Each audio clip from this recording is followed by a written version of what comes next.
제가 예전에 한번 말씀드린 것 같았는데 다시 한번 오늘 말씀드리려 합니다.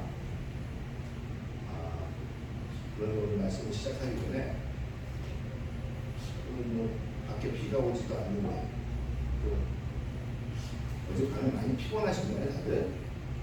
네? 저를 한번 이렇게 다 봐주세요. 저를 한번 봐주세요.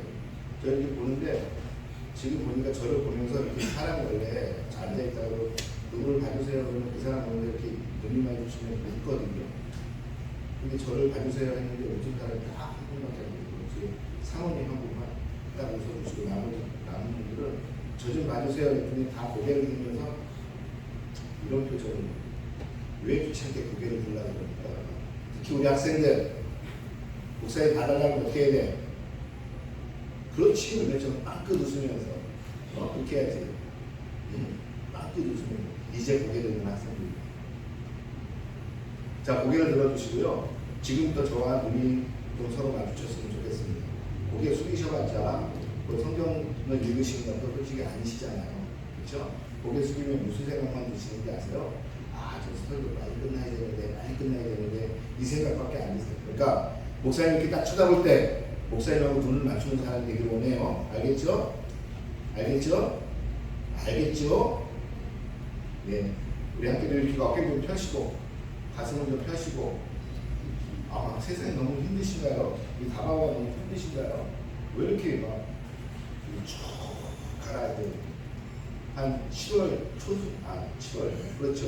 7월 중순 이상 되어서 그 장마가 길어져서 모든 것이 흐느적되어 있는 그러한 모습처럼 앉아 계시면 우리 초롱초롱 눈을 뜨시고 어깨를 펴시고 제가 한번 말씀드렸죠. 긴 바지에서 약간 등을 떼시면 훨씬 집중이 잘 됩니다. 등을 딱 붙이시면 뭐가 먼저 온다고요? 잠이 먼저 옵니다. 등을 붙이시면 똑바로 앉으신 상태에서 등을 붙이는 게 아니라 등을 살짝 띄워보세요. 그 상태가 집중하는 게 가장 좋은 상태이고 허리에도 가장 좋은 상태입니다. 아시겠죠? 제가 중학교 여러분들 학교 다니실 때 체육 과목 있죠? 체육 과목 어른들은 체육 과목이라고 그러고 우리 학생들은 뭐라고 그러죠? PE라고 그러나? PE? 네, 체육 과목. 그 PE도 실습 시험을 보나요? 이론 시험을 보나요? 실습 시험을 보나요? 실습으로만. 저도 학교 다닐 때 그 체육 시간에는 실습으로 시험 보기도 하고 가끔 이론으로 시험 보기도 해요. 그러나 체육 선생님들은 대부분 그냥 실습으로 시험을 보죠. 이론만 성적으로 써가지고 만들어야 되고 너무 귀찮으시니까 대부분 체육 시간에 실습으로 많이 시험을 봅니다. 제가 중학교 2학년 때 같은데요. 중학교 2학년 때 체육 시간에 실습 시험을 이제 보게 되는데 그때 시험 종목이 무엇이었냐면 농구였습니다. 제가 이래봬도 의외로 농구를 좀 잘했었어요. 키는 작고 했어도 의외로 제 목표는 오직 하나 던지면 들어가면 된다 라는 게 제 농구의 목표였어요. 무슨 좋은 슛 동작 좋은 아름다운 모습 이런 거 필요 없었어요. 던지면 들어가면 되지 농구라는 게. 그렇잖아요. 점수 많이 나면 이기는 거니까. 그것이 저의 목표였어요. 그런데 시험을 본다고 하신 선생님이 이 시험을 보면서 시험 평가 기준을 이야기하셨는데 무엇이었냐면 바로 이것이 평가 기준이었습니다. 무엇이었냐면 농구를 하는데 자세를 보겠다라는 거죠. 그리고 슛을 쏠 때 얼마나 부드럽게 슛을 쏘는지 그것을 보게 됩니다. 아니 저는 열심히 던져갖고 들어가는 것만 연습했거든요. 이렇게 던지든 상관없이 던져서 들어가기만 하지라는 생각을 가지고 농구 시간에 열심히 들어가는 것을 위해서 연습했는데 선생님이 이렇게 말하시는 거예요. 무엇이냐면 나는 이번에 시험을 보는데 농구하는데 자세를 보겠어. 자세. 그리고 슛을 쏠 때 얼마나 부드럽게 그 자세가 나오는지를 보겠다라는 거죠. 저는 순간 생각을 했죠. 망했다. 나는 그런 거 신경 안 쓰고 준비했는데 특히 레이업 슛을 할 때 한 발, 두 발, 점프, 그쵸? 그리고 이걸 놓고 오는데 얼마나 부드럽게 거기다가 살짝 놓고만 오는지 슬램덩크에 나오죠? 던지는 게 아니라 놓고 온다. 얼마나 놓고 오는지 이것을 보겠다는 거죠.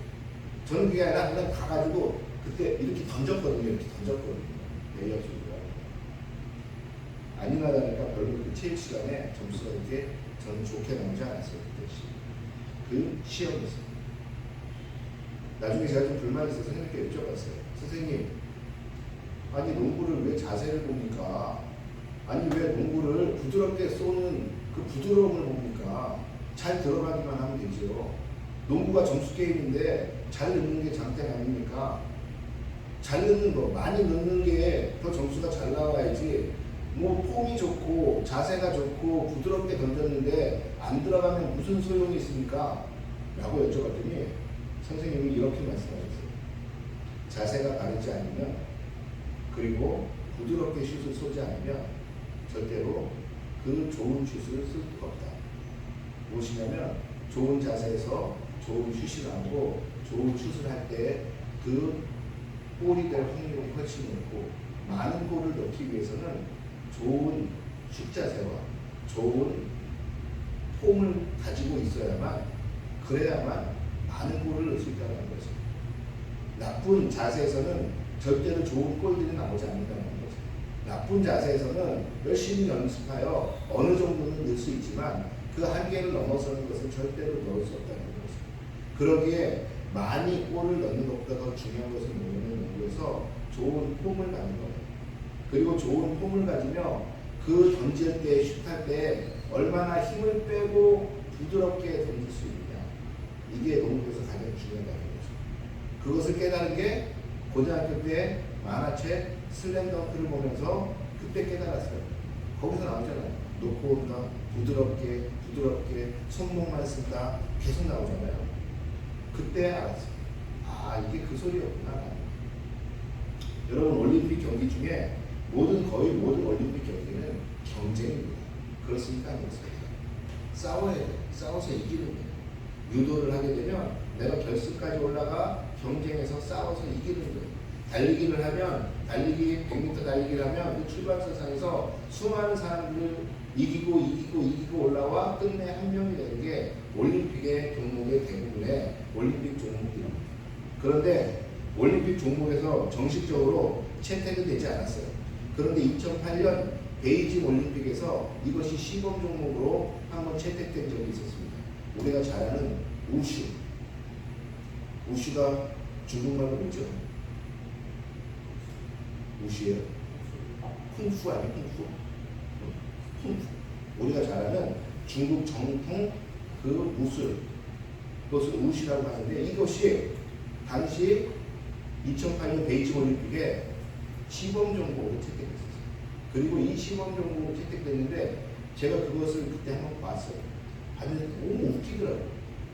이게 무슨 겨루는 것도 아니고, 그렇다고 뭐 이렇게 뭐 각이 답답해서 멋있는 폼이 나오는 것도 아니고 무슨 춤을 추는 것 같아요. 이래가면서 굉장히 부드럽고. 그런데 이 종목에서 우승한 사람은 뭐냐면 가장 부드럽게 물 흐르듯이 이 우슈를 끝낸, 자세를 끝낸 사람이, 그리고 우리로 치면 품새 같은 것이죠. 이 품새를 끝낸 사람이 우승했어요. 다시 말하면 경쟁하는데 서로 붙어서 싸우고 해가지고, 그렇게 해가지고 1등한 사람이 우승한 게 아니라 그 자세가 얼마나 아름답게 나오는지 이것을 보는 게임이죠. 여러분, 태권도 아시죠? 태권도도 원래 승단 시험을 보는지 승급 시험을 볼 때 여러 가지 보는 것이 있습니다. 무엇이냐면 그 중에서 제일 중요한 건 품새예요.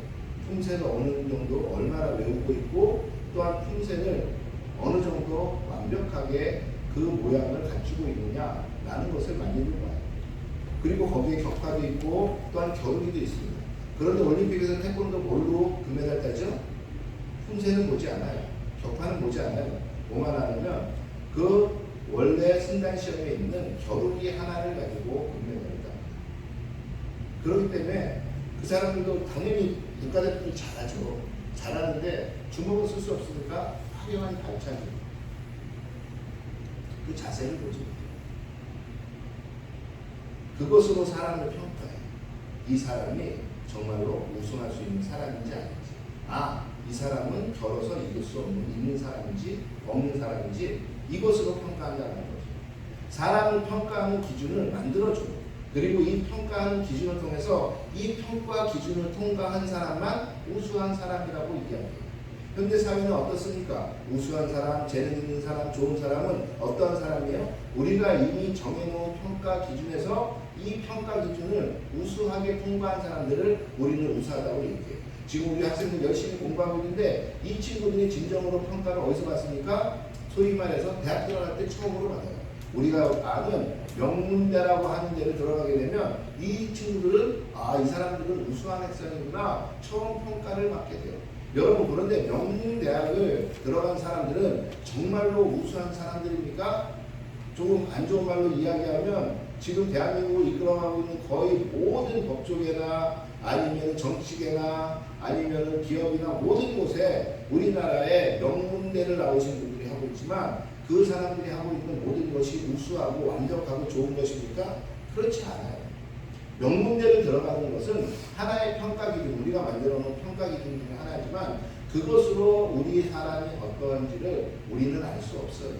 왜냐하면 어떤 사람들은 A라는 재능을 가지고 있는데 우리는 B라는 재능으로만 이 사람을 평가한다면 이 A라는 재능을 가지고 있는 사람은 B라는 재능을 가지고 평가하는 사회에서는 나고자가 될 수밖에 없다는 것입니다. 세상은 여러 가지 평가 기준이 있을 수 있지만 우리는 이미 세상에서 가지고 있는 몇 가지의 평가 기준에 모든 사람들을 맞추고 그 맞춘 것에 대해서 사람을 평가하기 시작합니다. 공부를 얼마나 잘하는지, 운동을 얼마나 잘하는지, 아니면 얼마나 유명해서 사람들 앞에서 리더십을 발휘할 수 있는지, 그것이 진정한 리더십인지 아니면 꼼수인지도 모르겠지만 하여간 얼마나 성공해서 이 일을 끝낼 수 있는지 이런 것을 가지고 사람들을 평가해요. 그것을 가지고 평가하면 이 사람은 그것을 잘하면 우수한 학생, 아니면 우수하지 못한 학생. 몇 가지 기준점을 두고 그 기준점을 가지고 잘하면은 우수한 학생, 그렇지 않으면 우수하지 못한 학생. 이렇게 나눈다는 거죠. 대학 들어갈 때 많은 우리 청소년들이 실망을 합니다. 내 실력이 이거밖에 안 되나? 나는 겨우 3류대밖에 안 되는 3류인생인가? 라고. 아니요. 3류 대학을 나와도 1류 인생을 사는 사람들 얼마든지 많습니다. 그것은 하나의 평가 기준일 뿐이에요. 그 평가 기준에서 내가 거기에 꼭 맞춰서 살아갈 필요는 없어요. 나는 어디에 맞춰서 살아가야 되냐면 내가 가진 평가, 내가 가진 재능을 가지고 그 재능을 내가 최대한 잘 했는지, 그 재능을 내가 잘 못했는지 이것만 평가받으면 돼요. 저는 가지고 있는 재능 중에 무슨 재능이 있나 저도 한번 살펴봤어요. 그랬더니 저는 먹는 거는 정말 잘하는 거예요. 먹는 재능이 있어요. 저는 어려서부터 한 번도 먹기 대회에서 져본 적이 없어요. 친구들이 많이 먹는다는 친구들도 저하고 먹었을 때 거의 모든 친구들이 다 대패했어요. 아마 우리 집 식구들이나 우리 아이들은 알아요. 우리 아빠 한 번 먹으면 정말 많이 먹는다. 정말 많이 먹었습니다. 거기도. 그럼 제가 먹는 것을 위해서 열심히 제가 노력했을까요? 처음에 조금밖에 안 먹었는데 더 먹기 위해서, 더 먹기 위해서, 더 먹기 위해서 노력했을까요? 아니요. 저는 처음부터 많이 먹었어요. 가끔 우리 집사람이 이야기하잖아요. 우리 남편은 처음 알게 된 건 많이 주세요 라는 그 말 때문에 알게 됐어요. 식당에서 모든 사람이 있는데 유일하게 많이 주세요, 더 주세요, 더 주세요 하는 사람이 있는데 그 사람 참 신기하더라고요. 저는 어디 가든지 많이 먹는다는 그러한 재능을 가지고 태어난 것 같아요. 지금도 솔직히 말하면 많이 먹으려면 많이 먹을 수 있는데 이제는 건강을 생각해서 많이 먹지 않습니다. 어쩔 땐 슬퍼요. 먹고 싶은데 먹지 못하는 나이 같아요. 그것으로 저는 제가 나이 먹은 것을 깨닫습니다. 이거 더 먹고 싶은데 먹을 수 있는데 먹으면 안 되는구나 라는 것을 깨달을 때 참 슬픔을 느낍니다. 여러분 이런 것처럼 모든 사람에게는 하나님이 각자의 재능을 주셨는데 하나님도 과연 그렇다면 하나님의 몇 가지의 평가를 두고 그것을 가지고 우리를 평가하시냐는 것입니다. 오늘 우리가 의문을 가지고 오늘의 본문을 보려고 합니다. 오늘의 본문은 우리가 너무나 잘 알고 있는 본문이에요. 여러분 그거 아십니까? 예수님이 하신 비유가 성경 전체에서 50여 가지가 넘어요. 그 많은 비유 중에 예수님이 하신 비유를 한번 말해보세요 라고 하면 단연 그 뜬 중에 하나의 비유로 이야기하는 것이 바로 오늘 마태복음 25장에 나오는 이 달란트 비유입니다.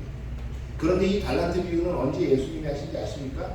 이 달란트 비유는 예수님이 마지막 예루살렘에 입성하시고 예수님께서 십자가에 못 박히시기 전에 예루살렘에 입성한 지 이틀째 되는 날 예수님은 이 달란트 비유를 하세요.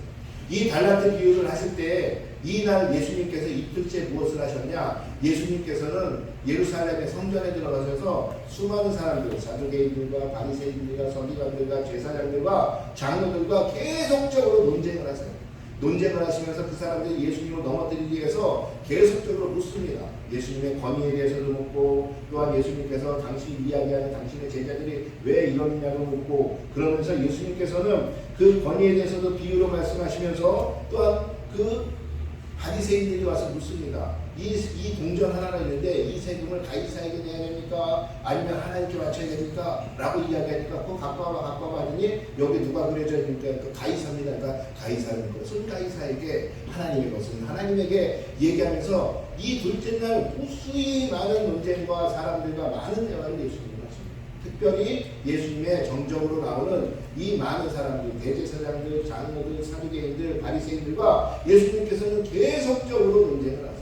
그러면서 그들은 예수님을 넘어뜨리려고 예수님을 계속적으로 방어하시면서 그들의 잘못된 생각이 무엇인지 깨우치게 하세요. 그 중에 하나가 무엇이냐? 오늘 하신 말씀. 다시 말하면 오늘 비유가 시작이 될 때 14절에 이렇게 시작됩니다. 또 어떤 사람이 타국에 갈 때 그 종들을 불러 자기 소유를 맡김과 같으니라고 이야기해요. 같으니. 뭐가 같다는 거예요? 같으니라고 이야기하는데 바로 이 부분은 바로 25장 1절부터 나오는 열처녀의 비유를 봐야지 알 수 있습니다. 열처녀의 비유를 보니까 거기에 25장 1절에 이렇게 나와요. 그때 천국은 마치 등을 들고 신랑을 맞으러 나간 열처녀와 같다 하니라고. 다시 말하면 천국이 무엇입니까? 라고 물어봤던 거예요. 천국이 무엇입니까? 라고 물어보니까 예수님이 첫 번째 비유로 말씀하시는 게 천국은 열처녀가 신랑을 맞기 위해서 등을 들고 나가서 기다리는 것과 같다라는 것이에요. 그리고 두 번째로 이야기하는 것이 무엇이냐면 천국은 무엇이냐면 천국은 오늘 이야기하는 것처럼 어떤 사람이 타국에 갈 때 그 타국에 갈 때 종들에게 그의 소유를 맡기고 가는 것과 같은 것이다 라는 것이에요. 천국은 우리가 장소 개념으로 생각하잖아요. 천국은 우리가 하늘에 있는 우리가 죽으면 가야 될 어떠한 곳으로 생각하잖아요. 그런데 오늘 예수님은 어떻게 이야기하냐면 어떤 사람이 타국에 가면서 자신의 소유를 맡기고 가는 것과 같다라는 것이에요. 천국이. 그러니까 천국은 장소의 개념도 되지만 천국은 상황의 개념 아니면 천국은 어떠한 우리의 가지고 있는 사명의 개념이 될 수 있다는 걸 오늘 예수님은 이야기했어요. 그러면서 이 사람이 자신이 타국에 가면서 사람들에게 그 종들에게 자신의 재산을 맡기고 가는데 한 종에게는 5달란트, 한 종에게는 2달란트, 한 종에게는 1달란트를 맡기고 왔다라는 것이에요.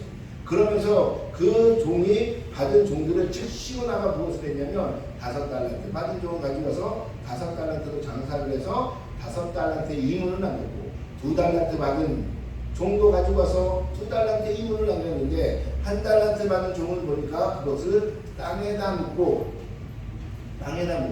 그 종은 그것을 숨겼다라고 이야기합니다. 그러면서 어느 날 이제 그 주인이 돌아와서 너희들이 맡긴 그 돈 어떻게 됐니? 라고 얘기하니까 5달란트 받은 종은 와서 이야기하기를 내가 5달란트로 가져가서 5달란트를 더 남겼습니다. 2달란트 받은 종도 와서 내가 2달란트를 가지고 와서 내가 2달란트를 더 남겼습니다. 라고 이야기했는데 1달란트 받은 종은 뭐라고 이야기해요?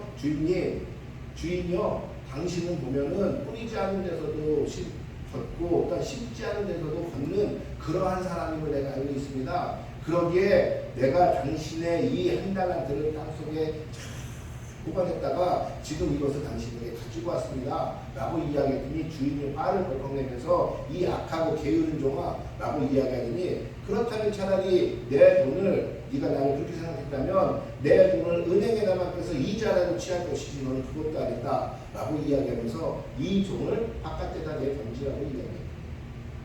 그리고 그 1달란트마저도 뺏어서 어떻게 해요? 그 10달란트 남긴 자에게 주라고 이야기합니다. 그러면서 이 종은 이제 바깥 어두운 데서 슬피 울며 이를 가리라 라고 이야기합니다. 오늘 천국에 대해서 이야기를 시작하더니 마지막은 무엇이냐면 그 종은 게으르고 악한 종은 슬피우며 이를 갈게 될 것이다 라고 이야기하며 말씀을 끝내신다는 것이에요. 그렇다면 재밌는 것을 우리가 여기서 질문을 하나 가질 수 있습니다. 아니 그 주인은 왜 그 달란트를 종들에게 왜 맡긴 거야? 시험해 보려고 맡긴 거야? 라는 생각을 우리는 할 수 있어요. 그렇잖아요. 왜 맡겼다라고 생각하십니까? 여러분?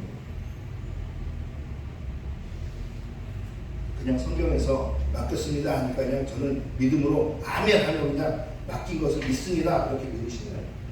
왜 맡겼을까요? 맡긴 이유가 있을 거예요. 당시 고대 근동에서는 주인들이 종들은 당연히 항상 피폐한 삶을 살잖아요. 그렇잖아요. 근데 주인들이 학교에 가든지 할 때 아니면 어디 멀리 가거나 할 때 자신의 재산이나 재물을 종들에게 잠깐 맡겨요. 근데 그 맡기는 목적이 있어요.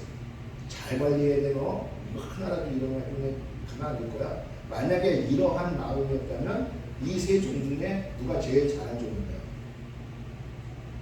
세 종 중에 만약에 주인이 이런 마음으로 맡겼어요. 뭐냐면 너 잘 갖고 있어. 응? 하나라도 잃어버려봐. 넌 그날로 그냥 끝이야. 이런 마음으로 이런 말을 하면서 맡겼다면 이 세 명의 종 중에 어떠한 종이 제일 주인의 말을 잘 따르는 종이에요? 한 달란트 가지고 잘 보관했잖아요. 그렇죠? 그런데 당시 중국은 그러한 문화가 아니에요. 무엇이냐면 주인이 왜 돈을 맡기냐면 당시 어려운 자신들의 종들이 내가 맡긴 이 돈을 가지고 그들이 최소한 고리업이라도 해서 이윤을 남기잖아요. 그렇죠? 오늘 주인이 얘기해요. 야, 은행에다 맡겼으면 이자라도 나올 거 아니야? 라고 이야기하잖아요.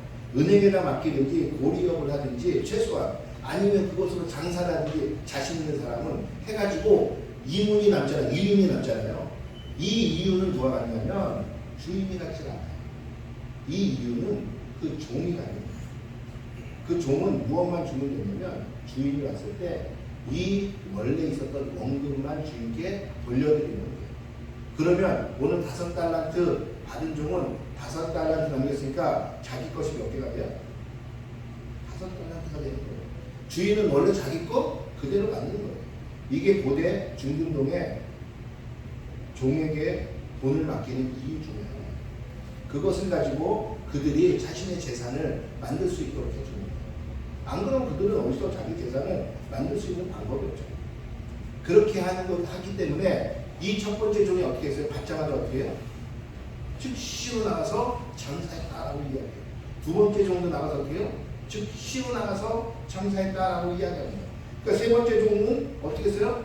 즉시로 나가서 장사한 게 아니라 땅에다 파묻어 버렸어요. 우리가 여기서 알 수 있는 몇 가지가 있습니다. 주인은 종들에게 재물을 나눠준다는 것이에요. 달란트를 나눠준다는 것이에요.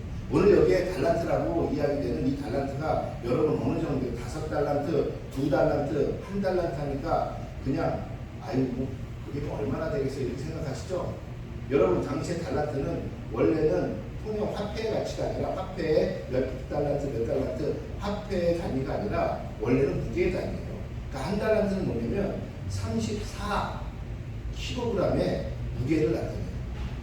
근데 오늘 보니까 성경에 금 1달란트, 금 2달란트, 금 5달란트라고 얘기했어요.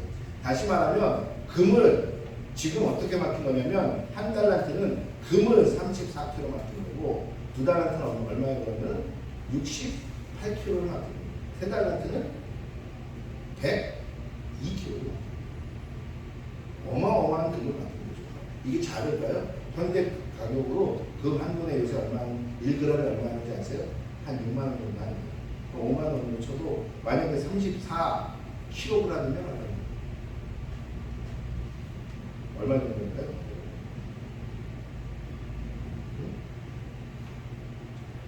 놀라지 마십시오. 지금으로 한 달란트 하면 그 한 달란트가 17억 원 됩니다. 17억. 현대 가격으로 치면 5달란트 그러니까 얼마나 되겠어요? 85억. 5만 원씩은 쳐요. 어마어마한 것을 주인이 그러니까 한 달란트만 받아도 17억 원입니다. 17억 원. 우리로 지금 치면 그 돈의 가치를 받는 거예요. 어마어마한 것을 맡기고 하는 주인. 그러니까 이 주인은 종들을 더 많이 믿었다. 아니면 부자였지. 그런데 이것을 주인은 종의 재능에 맞게 맡겼다. 그 힘에 맞게 그들이 가지고 있는 달란트에 맞게 맡겼다라고 얘기합니다. 5달란트 받은 종은 5달란트만큼의 재능이 있는 사람이 있어요. 2달란트 받은 사람은 2달란트의 재능이 있는 사람이고 1달란트 받은 사람은 1달란트만큼을 간수할 수 있는 재능을 가지고 있는 사람. 다시 말하면 이 사람들은 모든 사람에게 종들이 있는데 어떤 사람에게만 달란트를 맡기고 어떤 사람에게는 맡기지 않았다 이게 아니라 모든 종들에게 달란트를 맡겼다는 게 중요한 것이에요. 모든 종들, 자기가 있는 그 3명의 종들에게 모두 달란트를 맡겼지만 그 달란트를 맡긴 사람은 5달란트 주든 2달란트 주든 1달란트 주든 누구 마음이에요? 주인 마음이에요. 주인 마음.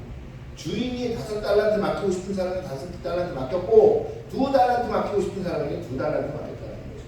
그것을 통해서 우리가 알 수 있는 것은 하나님께서는 우리에게 각자에게 모두에게 재능을 주신 거라는 거예요. 하나님은 우리가 이렇게 보여도 제가 이렇게 키가 작고 못생겨 보여도 하나님은 저에게 재능을 주셨어요. 어떠한 재능인지 그것을 빨리 찾는 게 중요한 거겠죠. 모든 사람 여기 앉아 계신 예쁘고 아름답고 기쁘고 멋지게 생기신 여러분 모두에게도 우리 학생들에게도 하나님에게서는 각자에게 맞는 재능을 주셨다는 게 중요한 것이에요. 하나님이 주신 그 재능을 통해서 하나님이 주신 그 재능을 가지고 살아가게끔 하나님은 우리에게 이미 그 재능을 주셨다는 것이에요. 그런데 중요한 게 뭐냐? 우리는 각자 재능을 받았는데 내 눈에 보이니까 전 5달란트의 재능이 더 좋아 보여요. 그러니까 그 재능을 바라보며 나는 스스로 어떻게 생각하냐면 아유 나는 재능도 없는 놈, 나는 저런 재능도 없는 놈 이렇게 생각을 하기 시작해요.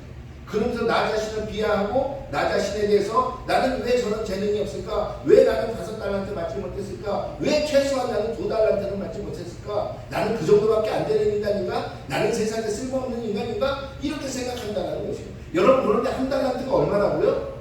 현대 기준가치로 하면 17억 원이에요. 17억 원. 여기 계신 분들 중에 17억 원 갖고 계신 분 계세요? 17억 원은 못 사고 1.7억 원은 가지고 계신 분 계세요? 그럼? 저는 1,700만 원도 없어요. 17억 원을 주셨다고요. 그 재능의 값어치가 17억 원의 값어치예요. 하나님께서 우리에게 아무리 안 주셔도 최소한의 일생 먹고 살 수 있을 정도의 재능을 우리에게 주신다는 것이에요. 그 재능으로 우리는 평가받아야 한다는 것이에요. 그런데 우리는 그 재능을 받았는데 하나님이 주신 재능은 중요하지 않아요. 내 옆에 보이는 재능이 중요하다는 것이에요. 이럴 때 우리는 그것을 비교하며 우리 스스로가 슬퍼지고 비참해지기 시작합니다. 그렇기 때문에 경쟁해야 돼요. 그렇기 때문에 더 올라가야 돼요. 그렇기 때문에 사람들을 밟아내야 돼요. 두 번째는 무엇이냐면 이 재능을 받았으면 우리는 무언가 해야 한다는 것이에요. 오늘 보니까 하나님은 재능을 주셨는데 그 재능을 가지고 아무것도 안 한 한 명의 종이 있고 2명의 종은 어떻게 했냐면 그것을 받자마자 즉시로 나갔다라고 얘기해요. 그것을 받자마자 그냥 받고 내가 지금부터 뭐 할까? 야, 나에게 큰 일이 생겼는데 뭐 할까가 아니라 이미 받자마자 그는 나가서 즉시로 그것으로 자신의 비즈니스를 시작한다는 것입니다.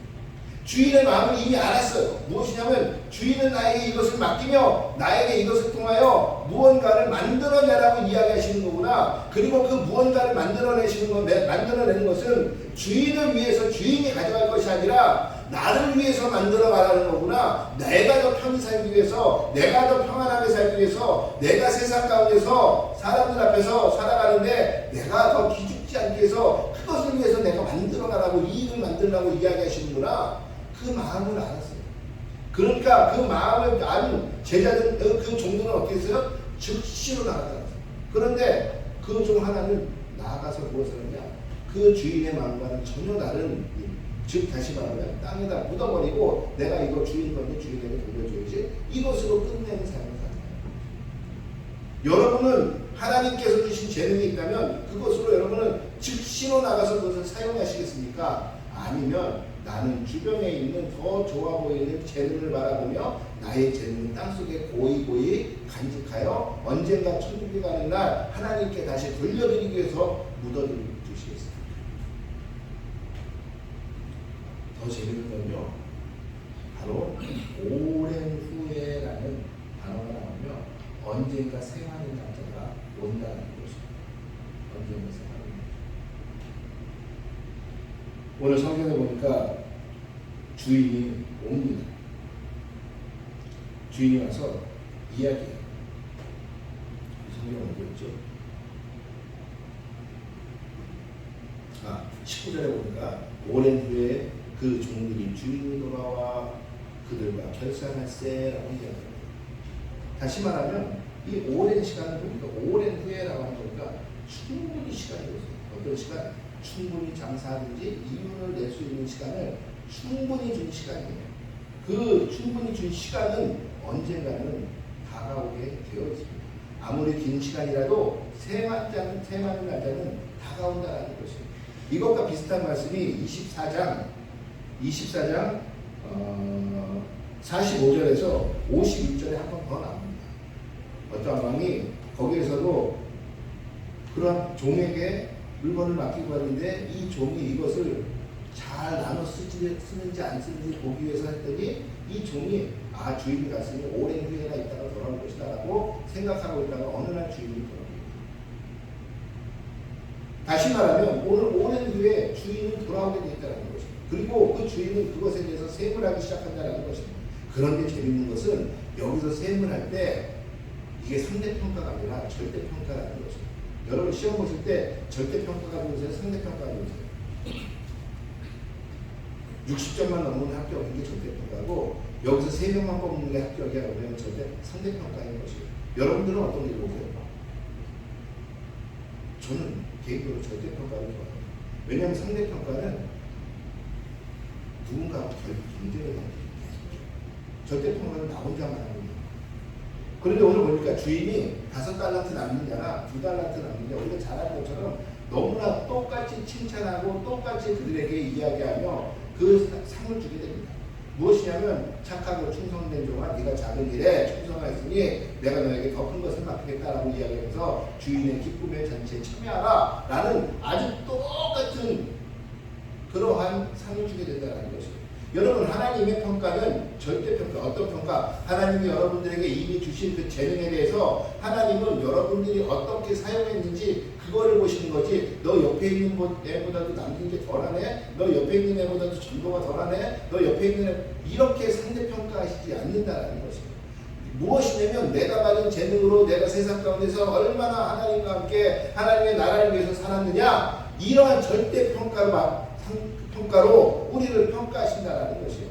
그러기에 우리는 하나님 앞에서 주변 사람 볼 필요 없어요. 주변 사람들이 어떻게 하는지 볼 필요 없어요. 우리는 내가 받은 재능, 내가 받은 달란트를 가지고 그것을 가지고 열심으로 세상을 살아내서 그것을 가지고 하나님 앞에 평가만 드리면 돼요. 하나님께서 내가 얼마나 그 재능을 가지고 열심히 살아왔느냐 그거 가지고 평가하시지 하나님은 옆에 사람이 어떻게 했는지 앞에 사람이 어떻게 했는지 그거를 상관하시지 않는다라는 것이에요.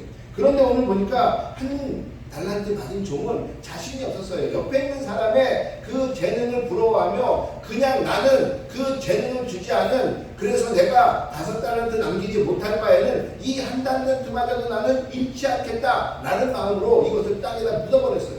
그리고 그는 그 묻은 달란트를 가지고 주인에게 가서 나 이렇게 했습니다 라고 이야기한다는 것이에요. 다시 말하면 이 상대평가와 절대평가 속에서 이 마지막 한 달란트 받은 종은 자신이 생각하는 것처럼 세상에서 주인도 나를 상대평가할 것이다 라고 생각했던 것이에요. 그러나 주인은 그렇지 않았어요. 주인은 그 주인이 5달란트 줬기에 그 주인이 2달란트 줬기에 그 주인이 1달란트 줬기에 거기에 맞는 노력과 봉사를 열심히 하면 그 주인은 그것에 대해서 똑같이 평가하시고 상을 주신다라는 것이에요. 그러면서 오늘 보니까 이 두 종, 5달란트나 2달란트 받은 종에게는 뭐라고 이야기하냐면 착하고 충성된 종아 이렇게 이야기합니다. 그런데 이 1달란트 받은 종에게는 악하고 게으른 종아라고 이야기해요. 여러분 충성된 종은 이해할 수 있어요. 그것으로 열심히 했잖아요. 그런데 착하대요. 뭐가 착하다는 것이에요? 아니 그냥 열심히 해서 내가 돈을 벌어서 이윤을 내가 남겼는데 주인은 착하대요. 나보고 착하고 충성된 종이라고 이야기한다는 것이에요. 왜 착할까요? 그리고 재밌는 것은 악하고 게으른 종이라고 이야기합니다. 아니 게으른 거는 이해하겠어요. 게으른 건 무엇이냐면 이 사람은 열심히 일하지 않았으니까 게으른 건 알겠는데 왜 돈을 못 벌어서 악하다고 이야기하냐는 것이에요. 그런데 여기서 착하다고 번역된 이 착한 이 아가토스 헬라어는 착하다라는 단어도 있지만 이 아가토스 속에는 선하다 그리고 무슨 뜻이냐면 좋다라는 것이 있어요. 다시 말하면 착하고 충성된 종아가 아니라 너는 참 좋은 애야, 너는 충성된 애야 이렇게 이야기하고 있는 거죠. 무엇이냐면 너는 참 좋은 애야, 너는 충성되면서 좋은 애야. 왜? 너는 내 마음을 너무 잘 알아. 그래서 너는 이렇게 한 것이 너무 나는 좋아. 너는 좋은 애야 라고 이야기한다는 거죠. 그런데 한 달란트 가진 종에게 뭐라고 하냐면 이 게으른 종아라고 이야기해요. 그러면서 너는 악하다고 이야기해요. 이 악하다고 표현한 이 포네로스라는 이 헬라어는 악하다 그리고 나쁘다 라는 뜻도 있지만 이 포네로스가 원어는 뭐냐면은 포네라는 단어인데 포노라는 단어인데 원래 이 단어 속에는 무슨 뜻이 있는지 아세요? 수고하다, 바쁘다 이런 뜻이 있어요. 다시 말하면 악하다라는 단어가 뭐냐면 수고하고 그 다음에 바빠서 아무것도 못하는 것을 악하다라고 얘기합니다.